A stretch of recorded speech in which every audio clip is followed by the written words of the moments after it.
Hello and welcome to Sheffield Hopcast. It is another bank holiday episode. It is becoming fast and furious at the moment. So it's bank holiday Monday, so it's kind of the end of the hectic bank holiday weekend as we record this. So a perfect time to share a beer with friends. Speaking of which, Laura, hello. Hi. I'm trying to spot what your attire is this Oh, week. I'm going to need a bit of help on this one. Brew York Beer Hall Oh, that's sweatshirt. very discreet. But I'd take advantage of being a bit on the chilly side. Does not feel like August whatsoever. Had the heating on Saturday, which I was disgraced at myself, but had to be done. It has been, But, hasn't it, this weekend? yeah, but I thought at least it means I can. I think I've run out of t-shirts actually that I haven't worn yet on it. So I thought I'll go for a jumper. So yeah, win-win. Good stuff. And what about beer-wise? So because there wasn't a theme, I've gone a little bit wild card this week, and brought Maltgarden, the Polish brewery. This bird can't fly, which I thought was kind of topical, seeing as I can't fly, can't go anywhere. Would have been planning a holiday in the next couple of weeks for Jim's birthday, but yeah, stuck in the UK. So I thought kind of topical, and it's prickly pear, kiwi and lime pastry sour. And I don't think I've ever had a beer with prickly pear or kiwi in it before. Don't think I even really know what a prickly pear is. So looking forward to cracking it open and giving this one a try. Do you think you'll be able to taste the prickles? I'm hoping it's not gonna be physically prickly, but I'll come back to you at the end of the episode, James. Right. Look forward to hearing about it. Right then, Sean, hello. Hey, hi everybody. James, that's a beer that you really should be supping that into. That sounds right up your street. It sounds pretty good. I think I've had a kiwi sour before and it worked really well. And I was like, why don't more people make kiwi sours? I imagine it's probably really hard to do. I've not had one, but I've not spoken to anyone that's not thought that beer was amazing. So I think Laura's in for a special treat there. So yeah, end of the bank holiday. It does feel a little bit end of the summer, doesn't it? Even though the sun's out at the moment, it does feel as if we've lost 3 weeks ago. We were all in 30 degrees and complaining about it, and the summer's disappearing fast. We should also mention that Adam's disappeared for one bank holiday. I think he's stuck in some pub. Is he somewhere having a family meal? On a bank holiday, so we'll miss Adam this week. I did the shameful thing a few weeks ago of using a new glass that I'd got from Whitefaced Brewery, but then at Penistone, but then didn't have a Whitefaced Brewery beer. So I'm going to correct that. So I've gone for their relatively new, maybe it's released 2 or 3 weeks ago, amped up IPA, and it's a Columbus Fixed Secret India Pale Ale, and so trying to resurrect summer here in the Durham Valley. Nice. I have an almost identical glass to. Oh, sorry, I had an almost identical glass to that came from this year's Indie Beer Feast, which I think was probably the last beer event to take place probably anywhere in the country before October lockdown. Yeah. My housemate smashed it over the weekend accidentally, not kind of like argument related. So I am looking very enviously at your glass there, Sean, because I no longer have. How do we call that a tulip glass? Is that the correct phrasing for it? Oh, tulip's got a stem, I think. Yeah. I'm sure it has a name. It does have a name. Beaker, isn't it? Really. Beaker's. Is it, Hannah? That was your name for a plastic beaker. glass, Sean. I don't know. Beaker. Maybe. Beaker, yeah. I think Jason Kerr's your man to answer that question. He's all about his beer glassware. Laura's pretty good on glassware, Laura, isn't it? What's it called? I'm not sure what that is. I'm not they look lovely, but I just don't really think they're a beer. You know, we went to these because we didn't like holding our cold fridge. Our glass. Yeah. I'm also snacking tonight. So I don't know what they are actually. I've got some peanuts. We were sent some peanuts by a company called Beer Nuts, and they do 3 flavours, and I'm on the jalapeno crunchy peanuts. I'll share those round when we switch the cameras off. Jalapeno is the most Barnsley way of pronouncing that I could have possibly imagined you doing, Sean. Brilliant. If you're listening to the podcast version of this, you'll have heard a voice in there that you may not have recognised at first, and then thought that sounds familiar, because our guest this week on the Hopcast is can I call you Hopcast veteran? Is that fair? Joining us for is it the second or third time that you've been on now? Just the second now. Just the second time. So it's Hannah from Neepsend Brewery, who actually last time you were on, I think it was sitting in for me when I was on holiday. So this will be the first time we've done a podcast together. So it's great to have you. Great to have you with us again. So what beer are you going to be enjoying this evening? Well, I've gone more on the trad spectrum of things because I've got a great new local, and that's the Raven in Walkley. So I've got one of their bottle conditioned beers, and it's their Fern, which is just a very nice sort of 3.8% South Pacific hop tail, and it's really good on cask, and it's really good in bottle too. So a winner. Sounds excellent. So that just leaves me, and I've probably gone down a fairly similar line to Laura here. Not quite as out there, but I've gone down the sour route, and this is a beer I've been quite excited about trying. So it's the North and Rise Up fruited sour collab with what are they called? I can't find it. Naparbier. There we go. So yeah, I must admit I didn't get this from you, Sean, because you'd sold out. So I had to go to one of your competitors in order to acquire the beer.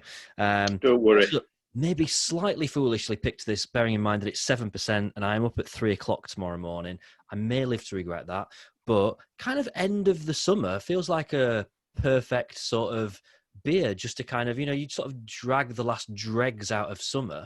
A really fruity sour just does that really well. So I am excited to taste it. I'm also very excited to see the colour of it. So this should be good. Hannah, while we've got you, talk us through kind of what your last few months through lockdown and beyond have been like from a brewery perspective and from a personal perspective. It's a good question. I only returned to work 3 weeks ago, and that's been using the flexible furlough scheme. So it's been gradually incrementing more and more that Gav's required me in. Thankfully, because beer sales have just started to really recover again as people are returning to pubs. But mostly my lockdown experience has been dog walking and growing veg in my garden. And drinking lots. In fact, actually, have to say that Abbeydale canned beer has got me through the lockdown, and my husband, because we've got a great little mini mart at the bottom at Malin Bridge, and they've been stocking a really good range of Abbeydale canned beers, and we've been snapping them up as soon as they hit the shelves. So that's basically kept us through. But yeah, talking to my animals and gardening and finding lots of unused footpaths has been the majority of my lockdown. Tell us about your veg, Hannah. What's been top dog in the veg patch this summer? I think this year my buds were really, really good. I have to say, I've never bought seedling potatoes. This is probably really boring to loads of people. I chitted some that I got from Aldi yonks ago when I was still working at Welbeck Abbey Brewery, and they just keep growing. They just keep bringing me these buds. So it's been the best bag of tats that I've ever bought. But other than that, I've bought some Japanese spring onions, and they've been absolutely fantastic, really powerful and spicy. And my courgettes have just been a winner. It's a shame there've been no Walkley. Is there a Walkley show where you could have showed your veg normally? You need to organise Walkley show. To the point of being marrows or anything like that anyway. They taste rubbish. We've grown one single tomato. Oh, I have one that's about to ripen. Are you going to share it, Laura, or are you having that? I think we'll probably diligently carve it up and have half each, I think, Sean. It's one more. It's one more tomato than I've ever grown. So you are If ahead on anyone that. knows Janine and Dom, well, Janine from Ashover and Dom from Thornbridge, their allotment is the most productive thing I've ever seen. So they're the winners. Yeah, definitely. Yeah, I think it seems to the kind of spirit of everybody growing their own things though and learning more about veg and things like that. I really hope it's something that people carry on doing. Yeah. Kind of in the future, obviously, because we've only grown little bits and bobs, like mainly salady stuff, but we've not had very much time at all. But it's still just something really nice, isn't there, about going to your garden, and even if it is half a tomato that we share, I will be proud to eat that. Yeah. I think it's quite a nice thing that sort of the nation has got a bit more into this year, I think, in terms of having a little bit more respect for your veg. Yeah, and the mental health benefits from growing your own are astounding. So it's definitely kept some sort of rigidity about a routine from going outside and getting in the garden, and spending a day working in the garden where I'd normally be at work. It's been a real productive thing for me. So how many people are at Neepsend, Hannah? Just a bit of background on that. So there's Gav's the director and co-owner, and then there's me, and I'm the only other employee. So we have Jo. A lot of people know Jo Dore because, one, she's a legend. Two, she works at the Sheaf mainly, but also the Wellington on a Saturday. She does our deliveries for us. Yeah. But, in terms of full-time employees, it's just me and Gav. So it's a lot to do. Are you a canning expert yet, Hannah? Not yet. Is it difficult or not? Not so. You've just got to get a lot of your settings right, and then it works for you nicely. But I had a can of your Esus yesterday. We were up in Chapel Town at the Commercial. Oh, yeah. And I'd had some Neepsend Blonde in Harley at the Horseshoe prior to that. And for my last drink of the day, I had a can of Esus. It was excellent. Lovely. Oh, good. Thank God. Yeah. Before we move on from veg, by the way, Sean, have you grown any veg?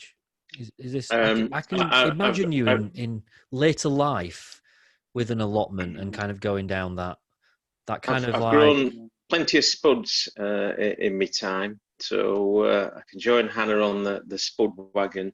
Other than that, we've got some thyme. I'm looking at my pot of thyme out in the garden currently. We've got some rosemary in the garden, which we use as well.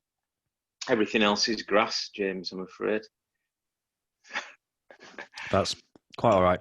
I can just imagine you kind of going down that route of being on your allotment every day. Kind of the guy that's just reads the paper. He's a bit grumpy if anyone comes and talks to him. That kind of. Actually, yeah, I would love an allotment, but only so as I can go down, read the paper, have the radio on in the background, and just faff about for a bit.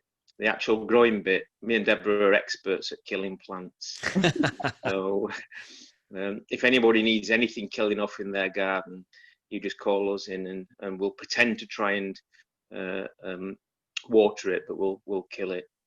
It's a natural ability that we've got. Brilliant. And what radio station will you have on when you're doing this? If I was in a garden allotment, obviously different stations for different situations.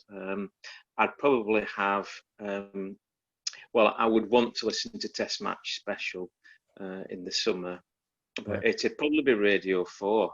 I'm gradually getting very, very old by drifting from Radio 5 Live to Radio 4 at the moment, James. Did you hear my voice went moment when I talked about Radio 4? I'm waiting for you to convert me to Heart FM or wherever. Where are you on in the morning? It's Heart Northeast tomorrow. Heart, yeah. No, so I mean, if you don't live in like Newcastle or Sunderland, Geordies will love you. Durham. It's digital, really... James. You can listen to anything now, can't you? Yeah, you can. I'm aware of that. So probably Radio 4 if I was going to pick, to answer your BBC's original fine question. As well, that's all right. Yeah. Cool, good stuff. Let's do what is now regular feature of pub update. So I'm going to come straight back to Sean, actually, because Sean has been the member of the crew that has been boycotting pubs, albeit not necessarily deliberately. Oh. And you were kind of toying with whether or not it was going to be happening last time that we were speaking your first visit to a pub. With me and Deborah had made a bit of a pact together that, because we knew we were going on holiday, we've been on holiday since the last one, or we'd just come back. Anyway, we knew we were going on holiday, so we planned for our first drink in a UK-ish pub to be at a particular pub in Jersey when we went on holiday. So we'd got that as a bit of a plan, and that worked. But subsequently, I went in Wath Tap middle of last week, just dropping some beer off, and so had a half of North Riding's chocolate porter. Outstanding at Wath Tap. I broke every rule in the book without really even thinking, and got told off in a nice way for walking up to near the bar and everything else. So by the time we went out yesterday, I was already thinking ahead. So we went to the Georgian Dragon at Wentworth, which is relatively local to us. Had a Abbeydale Moonshine on cask there. Then we went to the Harley. Went to the Horseshoe at Harley, both operating track and trace system, I might add, names, phone numbers, really well done. Had the Neepsend on there, which was fantastic. Then we went down to the Commercial in Chapeltown, track and trace again operating there, one-way system through the pub, lovely beer tables and that out the side and down the back by the little brook. We then had a wander down to get our taxi later on into the centre of Chapeltown, and it was pretty much mayhem outside the Wetherspoons there. So it was a completely different, contrasting sort of feel to it all. There was a queue of maybe 20 outside there.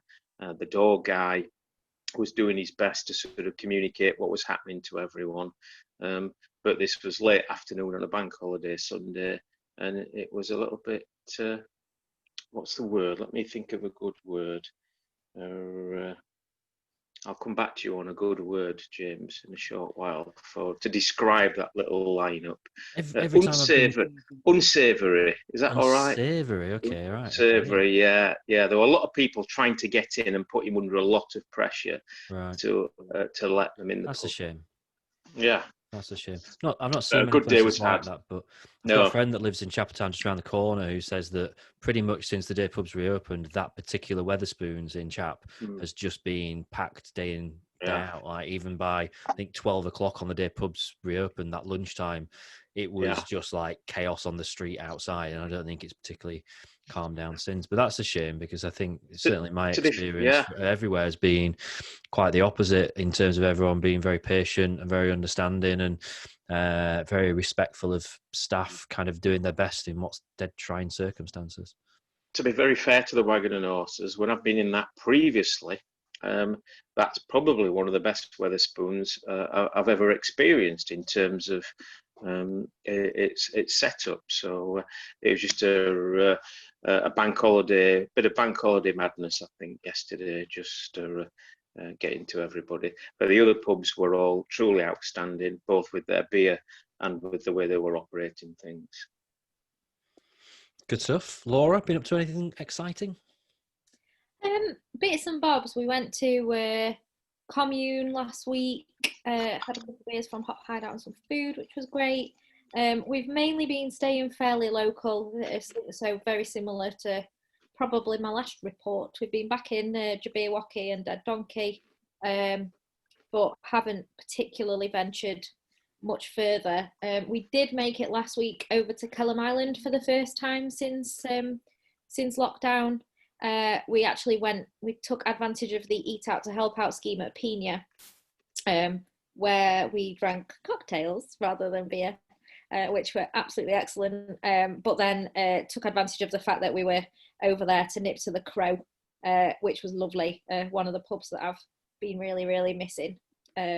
So that was quite exciting to be. Felt quite far away from home, but yeah, had an excellent sour while I was there. I'd eaten too many tacos, so it took me absolutely ages to drink my beer, and I only managed to have one. But nevertheless, I very much enjoyed myself. I went to the exact same restaurant on Friday evening in Pina. Would you call it Pina? Pina. And James, I was super... I think you'll find it's Pina. Pina. It has the menu on the website is slightly different to the one that's actually in the restaurant itself when you get in, which is really annoying because they had cactus fries down as one of the starters, and I've been excited about it for about 2 weeks, and then weren't there. So I was fairly gutted about that. On that note, by the way, Laura, is your beer particularly prickly? No, very smooth. Very smooth. It looks amazing. Hannah, what's your kind of? You mentioned about getting lots of cans of Abbeydale from your local shop. What kind of have you been up to since lockdown, beer wise? Been keeping it fairly local, to be honest. As I mentioned, the Ravens are local, so that's been really handy, and they're managing the distancing and track and trace excellently. I've got to say, we felt really comfortable going there. We have gone to the Crow a couple of times. Yeah, twice I've been to the Crow.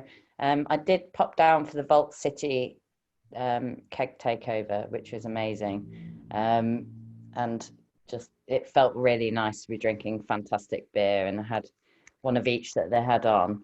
But the pièce de résistance of lockdown has got to be a sneaky little 2-night trip away to Scarborough, where me and my husband stayed at the North Riding Hotel, which is owned by North Riding Brewery. And they've got, it's their brew pub, basically. They've got a little kit downstairs.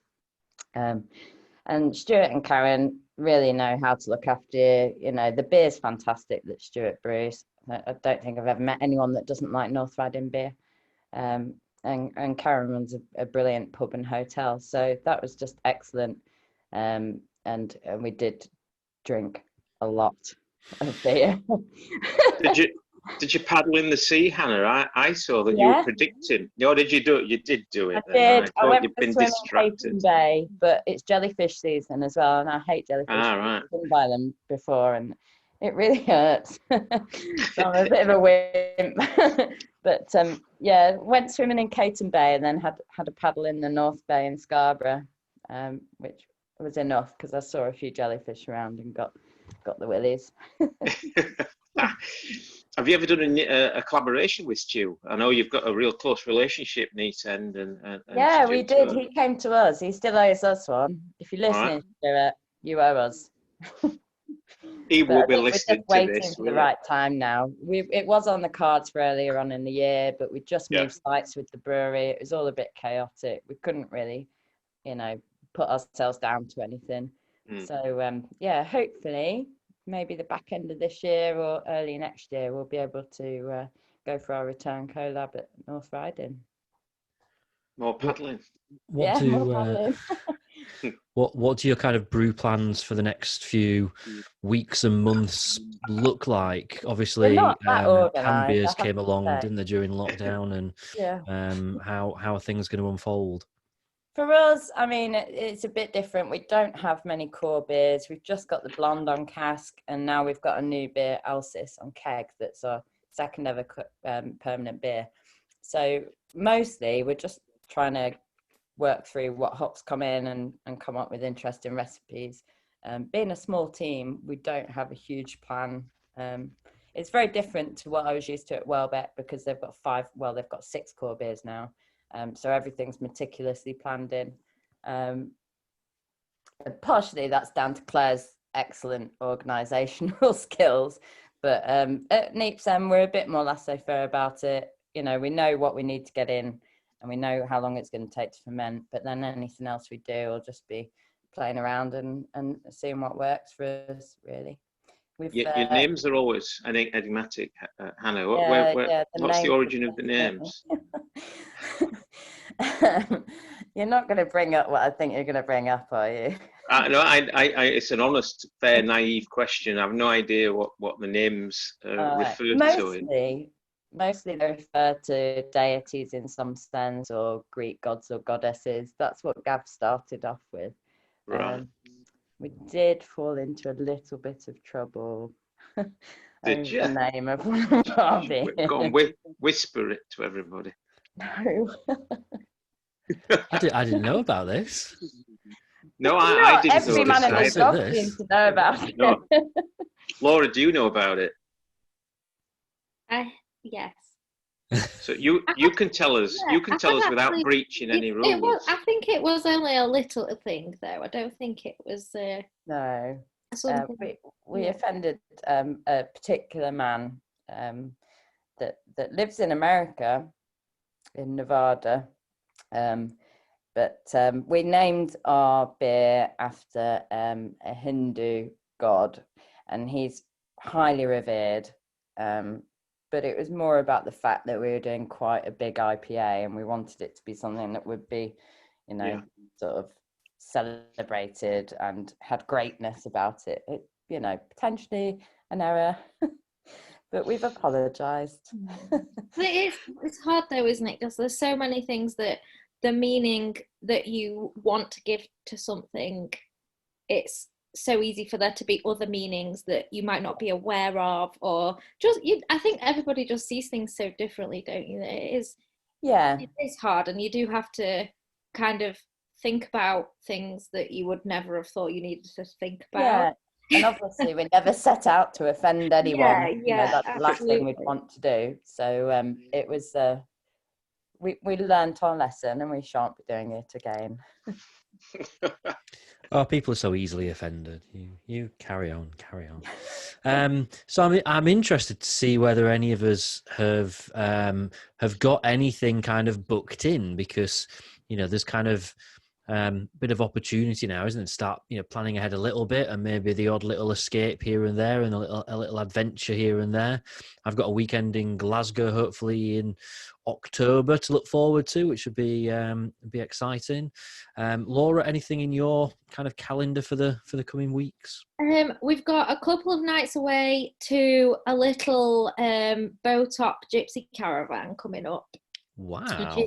In a place that literally nobody I've spoken to has ever heard of before, called English Frankton. Nope. It's in the absolute middle of nowhere, and it sounds like the prologue of a horror movie, doesn't it? Well, it's off grid. We should have known when no one had heard of it. And it's I think it's in Cheshire, but I'm not quite sure. It's just this little off grid, like, camping but a bit posher site, where it sounds delightful. It's a couple that run in. They've got a little small holding, and they're completely self-sufficient on meat and vegetables on there, and they make their own things out of willow, and it's all very it all sounds very wholesome. So we're only going for a couple of nights, but just kind of get away, but it's fairly near a pub that I am hoping to get to on the way there all the way back, which I think has been in the Good Beer Guide for the last 27 years. It's called the Burt Paw, in Nantwich. It's a pub that I've heard quite a lot about, that's got quite a lot of sort of provenance about it, but I've never been, so hopefully going there. So it's not the most exciting trip away ever, but it's somewhere new, and get to do something a little bit different. I've never stayed in a gypsy caravan before, so no, that sounds great. It should be nice. It's the kind of thing my mum would love to do. Wine. That, and as you were describing that, and you referred to it as wholesome, and I was thinking Blair Witch Project. So one of us is going to be right. I remember when we were looking on the pictures on the website for it, one of them is a screenshot of a map where English Frankton is, but the lady who's taken the screenshot has left the search that she was doing in the bar, and it's for a gun shop. So if I'm not here on the next episode, you might need to worry about me. But no, I'm sure she seems lovely. So I think you probably get some good tomato growing tips from this lady. I hope so. Laura. Yeah. I bet she shoots tomatoes every morning just to spite people who can't grow them.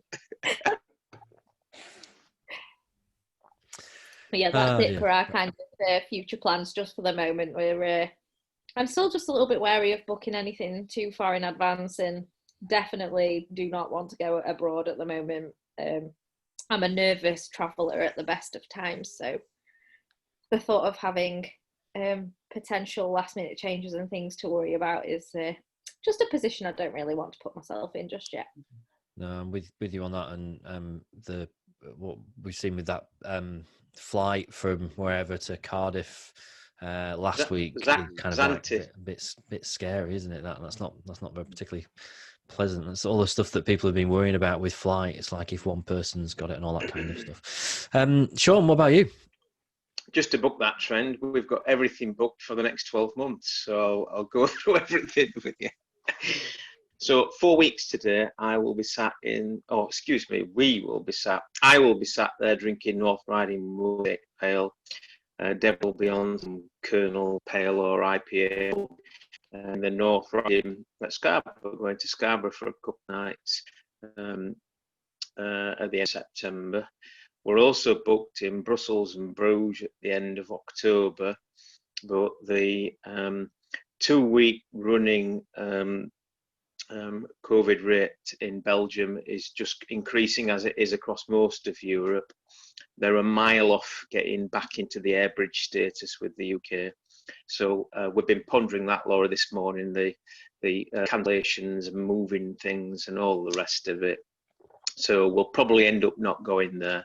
So definitely Scarborough in 4 weeks, possibly Belgium in 8 weeks. And then we've already booked to go back to Jersey, and then probably France as well next summer will get added to it. So I do like to book ahead, James. I do like to get things planned in.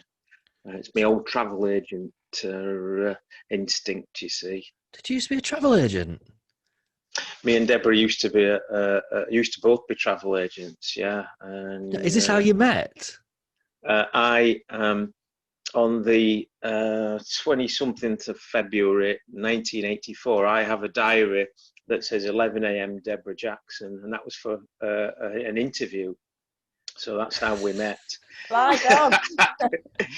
So Deborah got the job. Yeah, Deborah got the job.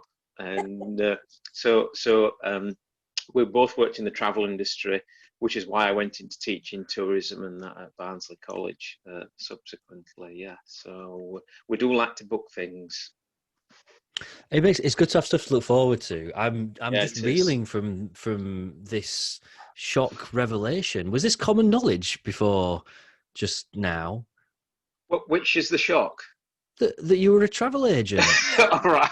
So, it is common knowledge. Yeah, and that you interviewed. Did you interview Deborah for a job in travel, or did you interview her to be your wife? Was that how you? No. It was for a job in travel. Right. And it's common knowledge. Yeah, totally. I used to work for a travel agency in Mumwell, who expanded quite a bit and did really well. So just dropped on lucky that in my home little village stroke town there was a travel company. I wanted to be a weatherman when I was a young lad. Weather person, but subsequently went into travel and then ended up in beer, of course. So that's why I mentioned Zante earlier. I've been keeping an eye on that.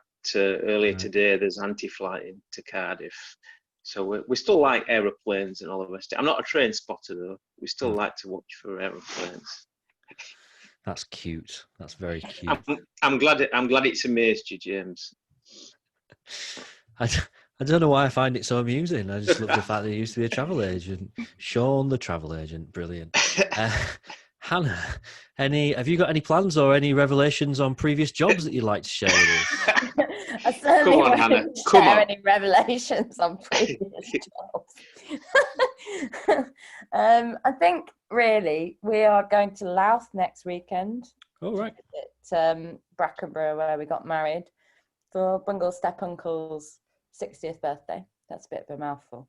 And other than that, nothing really. I haven't seen my dad since February, so I might try and get in some kind of sneaky trip to Scotland to see the parents, but other than that, no, not really. I think we're both resigned to the fact that we're not really going anywhere, and with all these sort of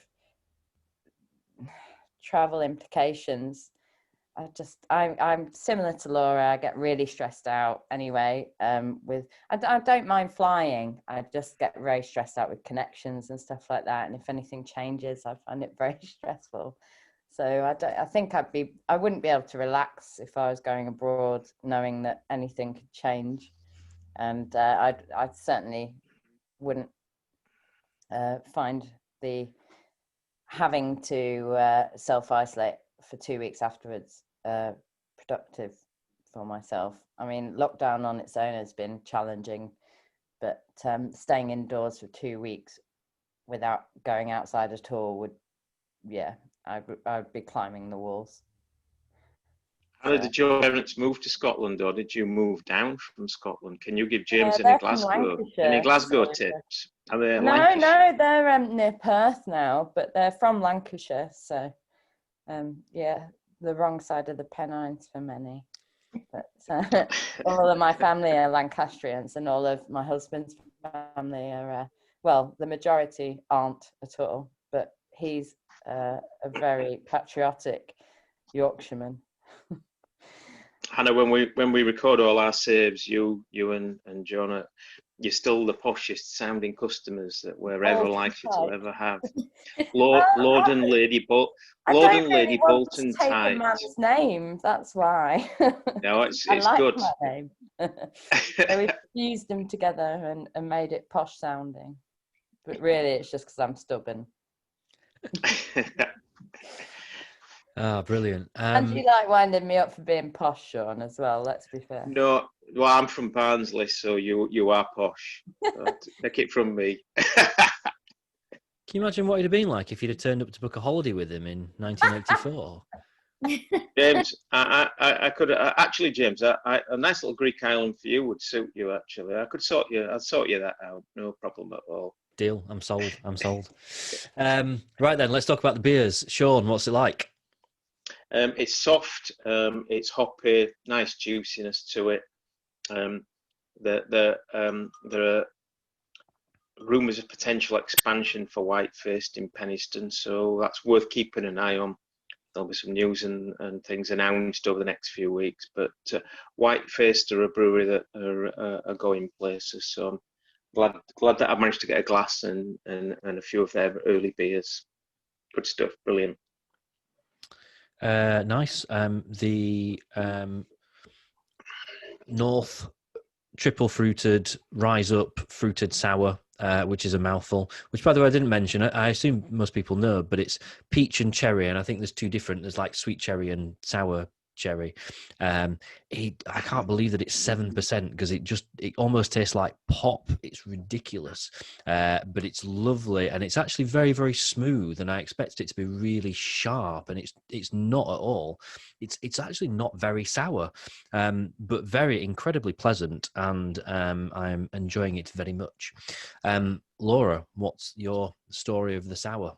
It's really good. I feel like anybody that's watching this, every time I've drank it, I've gone, and there's been some kind of lip smacking or whatever going on, because it's so tasty. Like, it's really fragrant, really, really fruity, got a nice level of tartness to it. I'm guessing the fragrantness is the prickly pear, but I think it does taste like kiwi as well. It's really good. I've got another one that's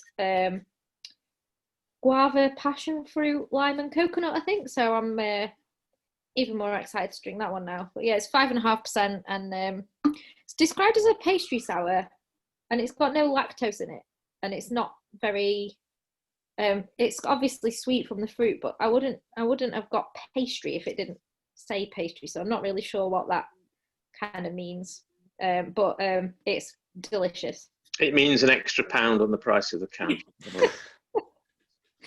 like a kind of meringue tart kind of pastry. If I had to put a pastry to it, but yeah, really, really good. Bro, good stuff. And Hannah? Yeah, mine, to be fair, this bottle of Fern is pretty much exactly as it tastes from the cask, and it's bottle conditioned, and I can't really go wrong with it. I've sort of, if they've got it on in the Raven, I'll drink that because I know it's sessionable, and they tend to have some quite strong ABV keg stuff on, and I can't keep drinking those. They had Hop Smash on from Abbeydale recently, and I'm afraid one pint of that and I'm like, bleh. But I mean, it's so delicious at the same time, but my goodness, I don't know where I am. So it's good to have something that I know is really good on the bar and that I can take away now as well. But yeah, I mean, it's billed as a Pacific Pale Ale. It doesn't tell you what hops are in it, I don't think. But it's delightfully sort of bitter, but it's got a freshness to it. And to be honest, that's what I kind of look for in a cask beer. I don't want it to be too challenging. So I'm really happy with it. Now, is it right that the same ownership of the Raven also on the Wisewood Inn as well? Yeah, and the Wisewood's where they've got the brewery as well. That's it. Yeah, it's Adam's local. He's a big fan of that. Yeah, I bet he is. Yeah. Brill. So it sounds like we're all fans of our beers, which is good. One thing that remains for us to do, which is to have our beer selfie taken. So if you hold your cans and if there's anything left in your glasses, which I've got a little bit left there. So and then some nice big smiles. And that'll do us fine. Brilliant. Well, Hannah, thank you for joining us. Thank you for having me again. Laura, I hope you do return next time and that you are not killed in some woods. And Sean, I'll give you a call to discuss my holiday plans for summer 2021. Great times, Jim. No deposit. Have you got the new brochures in yet? Or are they... Yeah, we have. Yeah, we put our beer on them on the floor. Brilliant. Well, love to see you guys again, and we'll be back in a couple of weeks. Bye for now. Ta-da.